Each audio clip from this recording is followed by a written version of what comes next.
할렐루야. 내 영혼이 잘되고 범사가 잘되고 강건하시기를 축원합니다. 오늘 말씀 보면 모든 세리와 죄인들이 예수님의 말씀을 듣기 위해서 가까이 나왔습니다. 이것을 보고 바리새인과 서기관들이 칭찬한 것이 아니라 수건거립니다. 쑥덕쑥덕하고 수건거리고 비난합니다. 야, 예수가 죄인들하고 음식을 같이 먹고 죄인들을 영접한다. 그렇게 수건거리고 비난합니다. 그렇다면 본문 1절에 나오는 죄인들 도대체 누구일까? 어떤 사람들을 칭하는 것일까? 이에 대하여 유명한 신학자 요아킴 예레미야서는 그의 책에서 예수 시대 죄인으로 불리는 자에 대하여 이렇게 기록하고 있습니다. 예수 시대 팔레스타인에서 죄인은 단지 사악한 사람을 의미하지 않는다. 그들은 종교적으로 타락한 사람뿐만 아니라 사회에서 추방된 사람, 천대받는 직업을 가진 사람, 이방인과 사마리아인들, 율법을 지키지 못하는 사람들이다. 이런 땅의 사람인 천민들이었다. 땅의 백성을 히브리어로 암하레츠라고 한다. 랍비들은 주후 135년 이후부터 자신들의 사고방식을 따르지 않았던 모든 사람을 열등한 족속, 즉 암하레츠로 여겼다. 이들을 이교도와 다름없는 자로 규정하였다. 일반적으로 죄인이라 불렀다. 비천한 직업군을 모두 죄인이요 암하레츠인 천민, 땅의 백성들, 구원받지 못할 사람으로 여겼다. 목동 어부 창녀, 당나귀 몰이꾼, 낙타 몰이꾼, 배사공 마부, 목동 소매상인 의사, 푸주간 주인, 개똥 수거꾼, 구리 대장장이, 무도장이, 금세공 행상인 직조인 이발사, 빨래꾼, 사혈 시술자, 목욕탕 관리인, 투전꾼, 고리대금업자, 세금 관리 징수자, 세리 등이다. 그런데 예수님은 어떻습니까? 죄인들, 소위 사회에서 소외당한 이들, 천대받는 이들, 직업이 천박한 자들과 빈번히 어울렸다는 것이죠. 그러기에 예수님은 세리와 창기와 죄인들의 친구라는 악평을 들어야 했습니다. 예수님 당시 유대인들은 어떻습니까? 선꺾기의 대가들이었습니다. 이 사람과는 안 된다. 이 사람과는 된다. 이 사람과는 만날 수 있다. 이 사람과는 만날 수 없다. 그렇게 선꺾기의 대가들이었습니다. 사마리아인들은 혼혈이고 개같은 민족이라고 선을 그었고 이방인도 마찬가지였습니다. 문둥병자들은 부정하다 하여 성 밖으로 내몰면서 선을 그었고 로마의 하수인이 되어서 세금을 걷는 세리들은 민족의 배신자라 경멸하면서 선을 그었고 가난해서 어쩔 수 없이 헌금도 제대로 드리지 못하고 율법도 잘 지키지 못하는 사람들은 하나님을 배반한 사람들이라 무시하면서 선을 그었습니다. 창문기도는 창녀들과 음탕한 짓을 하면서도 이들은 겉으로는 돌을 던져 죽이려고 했던 사람들이었습니다. 가늠한 여인을 향하여서 그들은 사방으로 온갖 금을 그어놓고 자기는 의로운 척, 깨끗한 척, 거룩한 척, 신실한 척 하였습니다. 그런데 예수님은 어떻습니까? 그들이 그 놓은 선을 모두 깨뜨렸습니다. 그 선을 자유롭게 넘나들었습니다.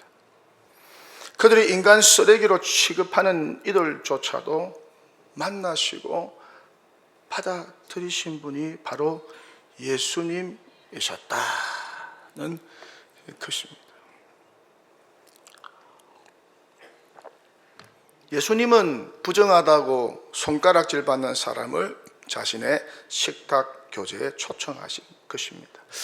예수님은 그들과 교제하면서 용서와 사랑과 은혜를 전하신 것입니다. 예수님은 유대인들이 손가락질하고 욕하는 죄인들을 위하여 이 땅에 왔다고 선언하신 것입니다. 예수님은 그들 등에 붙은 땅의 백성이란 꼬리표를 떼시고 하나님의 백성이란 꼬리표를 새로 붙여주신 것입니다. 마가복음 2장에 보면은 예수님이 어느 날 세리 레위 집에 방문하십니다. 이곳에서 죄인들과 세리들과 함께 식사를 하십니다. 이 광경을 보고 바리새인과 서기관들이 비난합니다. 야, 어찌하여 예수가 세리와 죄인들과 함께 먹을 수 있는가? 저 부정하고 더러운 자들과 어떻게 같이 식사를 할 수 있는가? 이 말을 듣고 예수님은 이렇게 답을 하셨어요. 건강한 자에게는 의사가 필요 없다. 하지만 병든 자에게는 필요가 있다. 나는 의인을 부르러 온 것이 아니라 죄인을 부르러 왔다. 그렇게 예수님은 당신의 사역이 무엇인지를 명확하게 알려주셨습니다. 그런데 자칭 선민이요 하나님의 백성이요 율법을 준수하는 자신들을 자칭 의인이라 거룩한 자라 여긴 바리새인과 서기관들은 어떻습니까? 이런 세리와 죄인들과 같은 하층민 계급의 사람, 땅의 사람과 교류를 하지 않습니다. 죄가 많고 더럽고 추하다고 여겼기 때문이죠. 그렇게 자신들을 특별한 사람들로 여긴 것입니다. 이렇게 사람에 대하여 선 긋기를 좋아하는 이들의 방식에 의하면은 자신들은 하늘 백성이고 저 세리와 죄인들은 절대 구원받을 수 없는 땅의 백성이었던 것입니다. 그러니 당연하게 자신들의 눈에 비친 유대인 청년 랍비인 예수는 어떻습니까? 그도 그렇게 해야 한다고 여긴 것입니다. 그런데 그 경계를 마음대로 넘나들었던 것입니다. 자신들의 사고방식, 생활방식, 종교의 방식을 마음대로 깨어 부수어 버린 것입니다. 모든 세리와 죄인들, 하층민들과 천한 직업을 가진 자들을 예수님은 어떻게 대하셨나요? 오히려 이들을 환대하고 허물없이 대하고 음식을 같이 먹었던 것입니다. 이것은 바리새인과 서기관들의 세계관으로는 도대체 이해가 가지 않는 행동이었습니다. 선을 긋고 상대하지 말아야 할 죄인들을 예수는 오히려 초대하고 환대하고 허물없이 지내고 교제한 것입니다. 더 나아가 구원과 영생으로 초대한 것입니다. 그러니 바리새인과 서기관들은 예수의 이러한 행동이 도대체 이해가 가지 않는 것입니다. 그래서 예수가 말씀할 때마다 쑥덕쑥덕대고 비난한 것입니다. 그리고 결국 모여하여서 어느 날 예수를 십자가에 못 박아 죽인 것입니다. 이렇게 의로운 자가 저 더럽고 추한 죄인들을 환대하고 음식을 같이 먹을 수 있느냐는 것입니다. 세리와 죄인들, 그리고 하층민 계급의 사람들, 천한 직업을 가진 천민들, 병자들, 이방인들은 절대 구원받을 수 없는 존재로 규정한 것입니다. 어떻게 저렇게 추한 자들과 음식을 먹고 교제할 수 있냐는 것입니다. 아무리 선행을 하고 공덕을 쌓아도 구원받을 수 없는 자들로 규정된 자들인데, 이렇게 죄인들로 낙인 찍힌 자들인데 어떻게 유대인 랍비인 예수가 이런 자들을 환대하고 음식을 먹으면서 교제할 수 있냐는 것입니다. 한 걸음 더 나가서 어떻게 그들이 구원의 대상이 될 수 있냐는 것입니다. 그렇게 가르칠 수 있냐는 것입니다. 또한 이들을 천국 영생으로 어떻게 초대할 수 있냐는 것입니다. 영원히 지옥 갈 자들인데 어떻게 그들을 천국으로, 그 더러운 자들을, 그 추한 자들을 천국으로 데려갈 수 있냐는 것입니다. 그리고 한 걸음 더 나가서 어떻게 이들을 구원하기 위하여서 왔다고 예수가 말할 수 있냐는 것입니다. 이렇게 이날 또 그렇게 예수님이 모든 세리와 죄인들이 주님의 말씀을 들으러 가까이 나오는 것을 보고 이 바리새인과 서기관들이 수근거리고 쑥덕대고 비난하는 소리를 들었습니다. 그러자 예수님은 어떻습니까? 또 비유로 말씀하셨어요. 당연하게 모든 세리와 죄인들이 다 듣고 또한 예수님의 행동을 수근거리고 쑥덕대고 비난했던 바리새인과 서기관들도 다 들었겠죠. 비유는 아주 간단합니다. 조금 전에 읽은 성경 말씀입니다. 너무 유명한 비유라서 더 이상의 설명이 필요 없는 이런 양의 비유입니다. 어떤 사람이 양 100마리가 있었습니다. 그런데 그 중에 하나를 잃으면 어떻게 하겠느냐? 나 머리를 덜에 두고 그 잃은 것을 당장 찾으러 나갈 것이다. 찾아내기까지 찾아다닐 것이다. 그러다가 찾으면 즐거워서 어깨에 메고 집으로 올 것이다. 집으로 와서 너무 기뻐서 벗과 이웃을 불러서 잔치할 것이다. 함께 즐기자고 잔치할 것이다. 이런 양을 찾아서 너무 좋아서 잔치할 것이다. 마찬가지다. 죄인 한 사람이 회개하면 하나님도 기쁘고 즐거워하실 것이다. 회개할 것 없는 의인 99 때문에 기뻐하지만 죄인 한 사람이 회개하는 것을 더 기뻐하실 것이다. 이렇게 하나님은 죄인 한 사람이 회개하고 하나님께 돌아오는 것을 너무 기뻐하신다, 무척 기뻐하신다고 예수님은 비유를 통해서 말씀하고 있는 것입니다. 이런 양의 비유를 듣고 바리새인들과 서기관들은 어떤 반응을 보였을까요? 기분이 나빴겠죠. 굉장히 상당히 나빴겠죠. 하나님은 99마리보다 이런 양에 더 관심이 있고 그 이런 양을 찾으면 하나님이 더 기쁘다고 하니까, 잔치까지 벌인다고 하니까 기분이 몹시 나쁜 것입니다. 99마리는 자신들을 의미하는 것을 이들도 압니다. 반면에 이런 양은 세리와 죄인들을 뜻하는 것을 이들이 압니다. 이들은 유대인이요 바리새인들이요 서기관들이었습니다. 얼마나 머리가 좋은 사람들인지 몰라요. 우리보다 더 머리가 좋은 사람들이에요. 반면에 이 비유를 듣는 모든 세리와 죄인들은 어떠했을까요? 감격했을 것입니다. 기뻤을 것입니다. 하나님이 자신들과 같은 천민, 소외된 자, 죄인들에게 그 시대 그 사회에서 구원받지 못하고 천국 영생을 얻지 못한다고 지옥 영벌이라고 정죄된 자신들에게 주님께서 관심을 가지시고 하나님께서 관심을 가지시고 자신들을 구원하기를 원하신다는 말씀에 아마 감격했을 것입니다. 그러니 바리새인과 서기관들은 어떻습니까? 하나님이 기뻐하는 이 영혼 구원과 전도를 방해하는 자들이 되어버린 것입니다. 먼저 여호와를 믿은 자들이 전도의 방해자, 영혼 구원의 방해자가 되어버린 것입니다.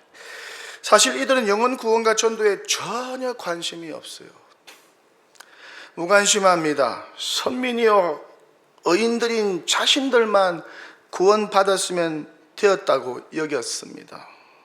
죄인들로 정죄하고 구원해서 제외되었다고 생각한 이방인 병자, 세리와 창기와 죄인들, 하청민들과 천박한 직업을 가진 사람들에 대해서는 관심이 전혀 없어요. 다 구원받지 못하고 지옥 갈 자들인데 만나지도 않습니다. 교제하지도 않습니다. 자신들은 영적인 특권층이요, 저 비류한 자들과는 만날 수 없는 자들로 여긴 것입니다.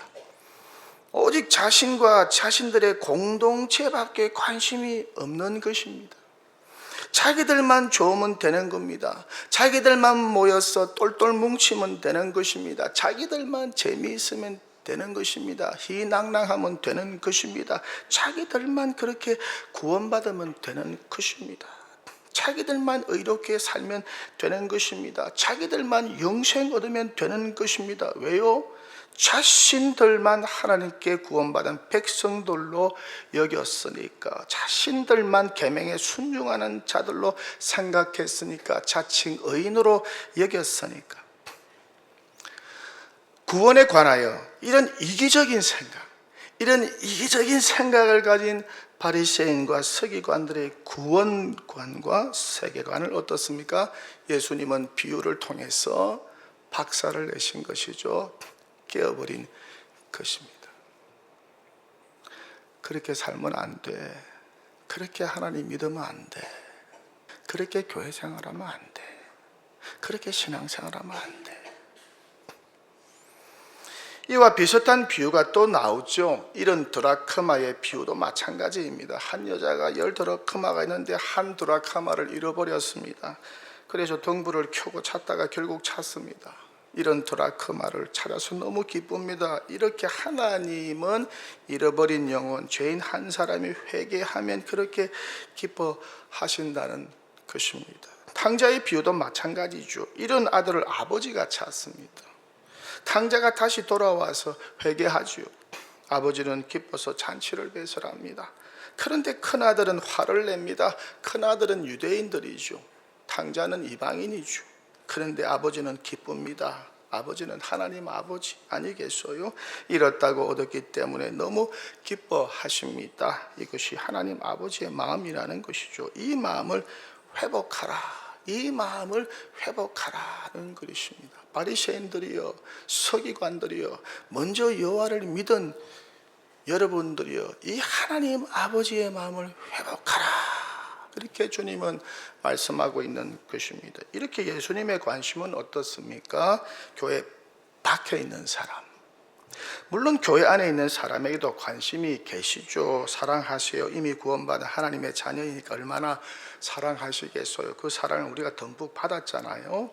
그런데 하나님은 온 세상을 다 구원하기를 원하시는 것이죠. 모두가 다 하나님의 형상으로 창조되었으니까, 그러니 모든 사람을 구원하기를 원하시는 것입니다. 그래서 지금도 교회 밖에 있는 사람, 구원받지 못한 사람, 예수 믿지 않는 사람에 대하여 하나님 아버지는 관심을 가지고 계신다는 것입니다. 이런 교회 밖에 있는 사람, 하나님을 떠나간 사람, 이런 양과 같은 영혼을 구원하기 위하여서, 찾기 위하여서 우리 예수님께서 이 땅에 오셨다는 것입니다. 이들이 너무 불쌍하니까, 죄의 문제를 해결하지 못해서 지옥 영벌의 심판을 향해서 달려가고 있으니까, 너무 불쌍하니까, 너무 사랑해서, 그래서 이스라엘에서 이 마을 저 마을로 주님은 옮겨가면서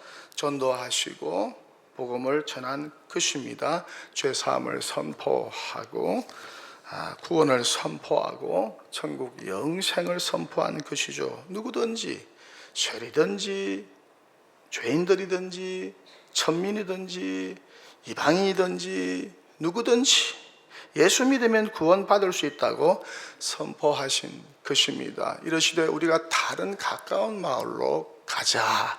거기서도 전도하리니 내가 이를 위하여 전도를 위하여 왔노라 하시고 이 온 갈릴리에 다니시며 그들의 여러 회당에서 전도하시고 또 귀신들을 내쫓으시더라.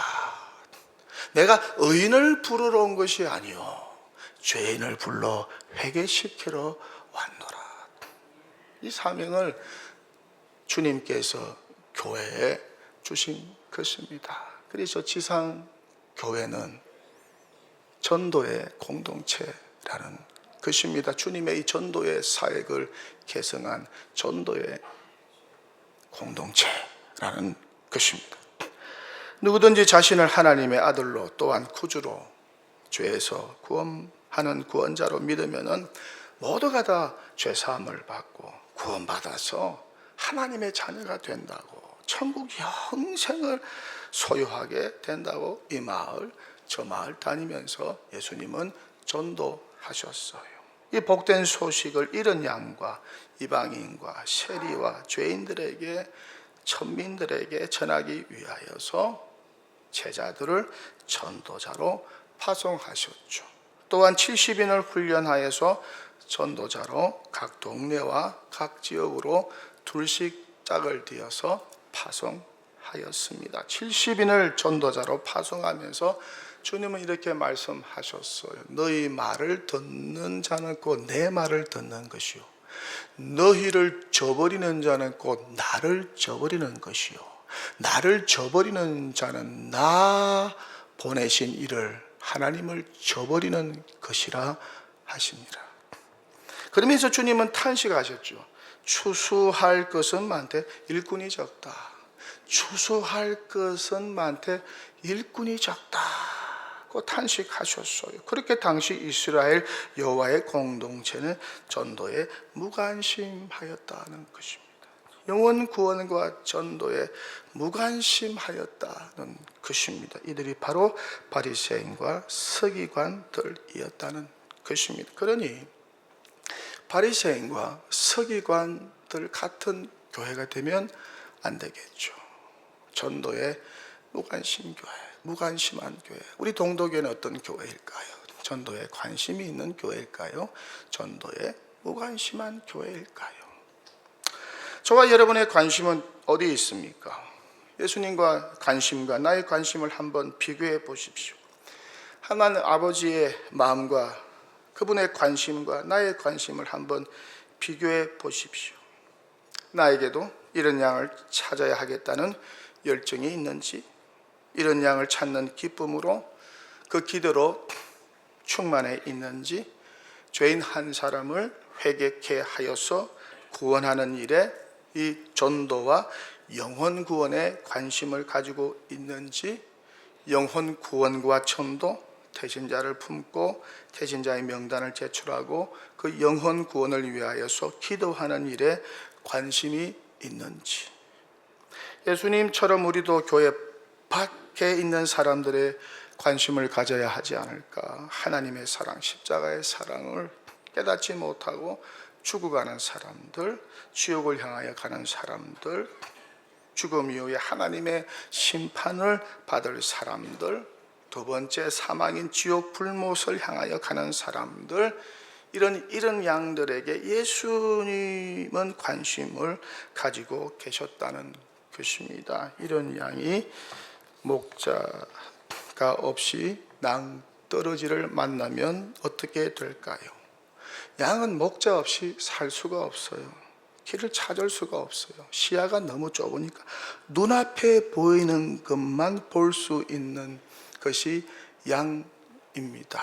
눈앞에 보이는 정욕, 눈앞에 보이는 야망, 눈앞에 보이는 황금, 눈앞에 보이는 돈, 눈앞에 보이는 부귀영화, 눈앞에 보이는 세상 명예, 눈앞에 보이는 즐거움, 쾌락, 눈앞에 보이는 좋은 것들에 빠져서 영혼의 세계를 바라보지 못하고 얼마 후면 만나게 될 지옥이라는 낭떠러지를 보지 못하고 지옥 영벌이라는 하나님의 심판, 두 번째 사망을 보지 못하고 살아가는 교회 밖에 있는 사람들에게 저와 여러분이 관심을 가지고 영원한 목자 되신 우리 주 예수 그리스도를 그분들에게 소개해야 하지 않을까.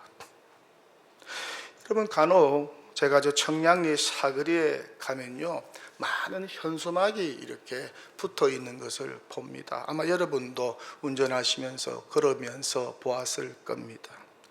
그 중에 우리 아이 찾아주세요, 그런 현수막이 자주 걸려 있습니다. 잃어버린 우리 아이 찾아주세요, 우리 자녀 찾아주세요, 우리 아들 찾아주세요, 우리 딸 찾아주세요. 얼굴에 점이 있습니다. 7살 때 집을 나갔습니다. 지금으로 생각하면 21살은 되었을 것입니다. 살해하겠습니다. 전화 주시기 바랍니다. 그런 현수막을 안타깝게 붙어 있는 것을 보실 것입니다. 그 부모의 심정이 어떠할까? 그렇다고 집에 있는 자녀를 사랑하지 않는 것은 아니잖아요. 잃어버린 아이가 너무 안타까우니까, 너무 불쌍하니까 애타게 찾는 거 아니겠어요? 이게 부모의 마음 아니겠어요? 하나님 아버지의 마음도 마찬가지라는 것이죠. 그런 부모에게 자녀가 욕을 할 수 있나요? 왜 나를 더 사랑하지 않냐고, 왜 나에게 더 관심이 없냐고, 왜 집 나간 돌아오지 않는 동생이나 형에 대해서 엄마 아빠가 더 관심을 가지냐고. 그럴 수가 없죠. 자기는 이미 부모와 함께 살고 있고 부모의 사랑을 듬뿍 받고 있으니까. 하지만 부모의 관심은 어떻습니까? 잃어버린 자녀들에게 있다는 것입니다. 고생하고 아픈 자녀, 방황하는 자녀들에게 있다는 것입니다. 왜 그렇습니까? 그것이 부모의 사랑이니까, 자기로부터 나왔으니까. 그리고 그 아이가 불쌍하니까, 안타까우니까, 여전히 사랑하니까 부모가 그 잃어버린 아이들에게 더 관심을 가지는 거 아니겠습니까? 하나님 아버지의 마음도 마찬가지라는 것이죠. 우리 예수님의 마음도 마찬가지라는 것이죠. 아직 하나님을 믿지 않는 사람들, 하나님께 나오지 않는 사람들에게 관심이 있다는 것입니다. 모두가 다 하나님의 피조물이니까, 하나님의 형상으로 창조된 사람들이니까 자식이나 마찬가지죠. 그런데 하나님이 싫다고 떠났어요. 하지만 여전히 하나님은 이런 양과 같은 사람을 모두 다 구원하기를 원한다는 것입니다. 이것 때문에 하나님 아버지의 관심은 언제나 교회 밖에 있는 사람, 여전히 구원에서 소외된 사람, 예수 믿지 않는 영혼들에게 관심이 있다는 것입니다. 성경은 말씀합니다. 하나님은 모든 사람이 구원받으며 진리를 아는 데에 이르기를 원하시느니라. 이게 하나님의 마음입니다. 설교를 마칩니다. 우리 모두가 이런 하나님 아버지의 마음, 이런 양을 찾기 위해서 지금도 헤매고 계시는 하나님 아버지의 마음으로 전도에 힘쓰고 영혼 구원에 힘쓰고 교회 밖에 있는 사람들에게 더 큰 관심을 가져야 하지 않을까? 또한 이 마을 저 마을 다니면서 전도하신 예수님처럼 우리도 죄인 한 사람이 회개하면 하나님이 정말 기뻐하실 것이라는 그런 심정으로 한 영혼을 전도하기 위하여서 구하고 찾고 두드리고 애쓰며 힘써야 되지 않을까. 이런 예수님의 마음을 품은 전도자, 이런 하나님 아버지의 마음을 품은 교회 전도자 되시기를 축원합니다. 하나님 아버지,